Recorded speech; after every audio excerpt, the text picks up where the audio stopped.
ترین انکشاف۔ اب یہ انکشاف ہوا ہے امریکہ کی انٹیلیجنس امور کی ایک بہت معتبر اور سب سے اہم ویب سائٹ اسٹریٹفورڈ نے بتایا ہے کہ ریمنڈ ڈیوس دراصل CIA کے لیے ٹھیکے پہ کام کرنے والا ایک شخص ہے، امریکی سفارتکار نہیں ہے۔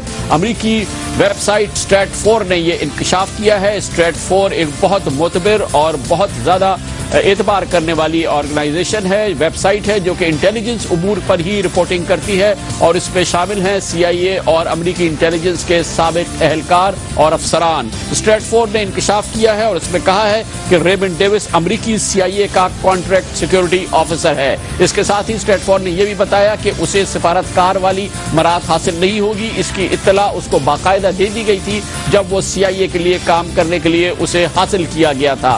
اسٹریٹفورڈ نے یہ بھی کہا ہے کہ وہ جو تحفظ سفارتکار کو حاصل ہوتا ہے وہ اس CIA کے ٹھیکے پہ کام کرنے والے افسر کو حاصل نہیں ہو سکتا۔ اسٹریٹفورڈ نے اپنے اس تازہ ترین مراسلے میں لکھا ہے کہ پاکستان میں مشن پر بھیجے جانے سے قبل ڈیوس کی کمپنی اور CIA نے یقیناً اس کی قانونی حیثیت کے بارے میں بریفنگ دی ہوگی۔ ریمنڈ ڈیوس کو بتایا ہوگا کہ اگرچہ اس کو محدود استثناء حاصل ہے، لیکن امریکی حکومت کسی بھی ناخوشگوار واقعے کی صورت میں اس کے بچاؤ کے لیے ہر ممکن قدم اٹھائے گی، لیکن ریمنڈ ڈیوس پر یہ واضح کیا گیا ہوگا کہ کرائے کے محافظ کے طور پر اس کو کئی خطرات کا سامنا ہوگا اور کسی بھی واقعے کی صورت میں اسے پریشانی ہو سکتی ہے۔ بیرونی ممالک میں کام کرنے والے تمام کرائے کے محافظ اس حقیقت سے نجومی بخوبی واقف ہوتے ہیں اور خطرات کو کام کا حصہ سمجھ کر ہی اس کو قبول کرتے ہیں، اسی لیے ان کو ظاہر ہے کہ کثیر سرمایہ فراہم کیا جاتا ہے۔ تو اب خود امریکہ کا یہ ایک معتبر انٹیلیجنس ذریعہ کہتا ہے کہ دراصل ریمنڈ ڈیوس کوئی سفارتکار نہیں بلکہ وہ ٹھیکے پر کانٹریکٹ پر CIA کے لیے کام کرنے والا شخص تھا اور وہ کرائے کا گنمین تھا، جیسا کہ دوسرے امریکی دانشور کہہ رہے ہیں۔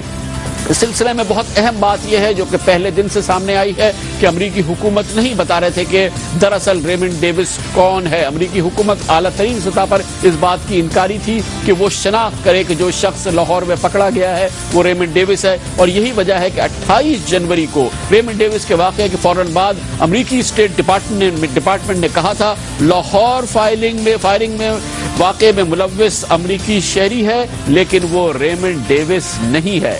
لاہور میں امریکی قونصل خانے کا اہلکار ملوث تھا، لیکن ہم نے اس کی شناخت ظاہر نہیں کی ہے۔ یہ بیان تھا اسٹیٹ ڈپارٹمنٹ کا اس واقعے کے بعد، اور جس میں 2 ٹوکل الفاظ میں کہا گیا تھا کہ وہ شخص ریمنڈ ڈیوس نہیں ہے۔ یہی بات ختم نہیں ہوئی، اس کے چند دن بعد باقاعدہ امریکی اسٹیٹ ڈپارٹمنٹ میں جب روزانہ کی بریفنگ ہو رہی تھی تو امریکی اسٹیٹ ڈپارٹمنٹ کے ترجمان PJ کرالی سے یہ پوچھا گیا کہ یہ شخص ہے کون، اس کی شناخت کیا ہے، اور PJ کرالی نے زبردست جواب دیا، عجیب و غریب جواب دیا جب انہوں نے کہا کہ مجھے اس بات کی آزادی نہیں ہے کہ میں آپ کو بتا سکوں کہ اس شخص کی اصل شناخت کیا ہے۔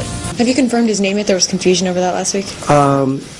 I'm not at liberty to talk about his identity yet. امریکی دفتر خارجہ کا ترجمان کہتا ہے کہ اسے اس بات کی آزادی نہیں ہے کہ وہ بتا سکے کہ اس شخص کی اصل شناخت کیا ہے، اور اس کے بعد امریکی میڈیا میں اس شخص کے بارے میں خبریں آنی شروع ہوئی۔ اخبار نیو یارک ٹائمز نے لکھا کہ دراصل ریمنڈ ڈیوس امریکی فوج کا سابقہ کمانڈو ہے اور وہ امریکی حکومت سے ریٹائر ہو چکا ہے۔ اس کے ساتھ ہی اخبار واشنگٹن پوسٹ اور ABC نیوز نے کہا کہ فوج چھوڑنے کے بعد ریمنڈ ڈیوس نے فوجی کنٹریکٹ سروس میں وسیع تر مواقع سے فائدہ اٹھانے کا فیصلہ کیا اور اپنی بیوی ریبیکا ڈیوس کے ساتھ مل کر 2006 میں ریاست نیواڈا میں ہائپریون پروٹیکٹیو سروس نامی کمپنی قائم کی، جو بظاہر حکومتی سطح پر سیکیورٹی معاہدے حاصل کرنے کی خواہاں تھی، اور یہی کمپنی بعض امریکی میڈیا نے کہا کہ بعد میں CIA کے لیے کام کرنے لگی۔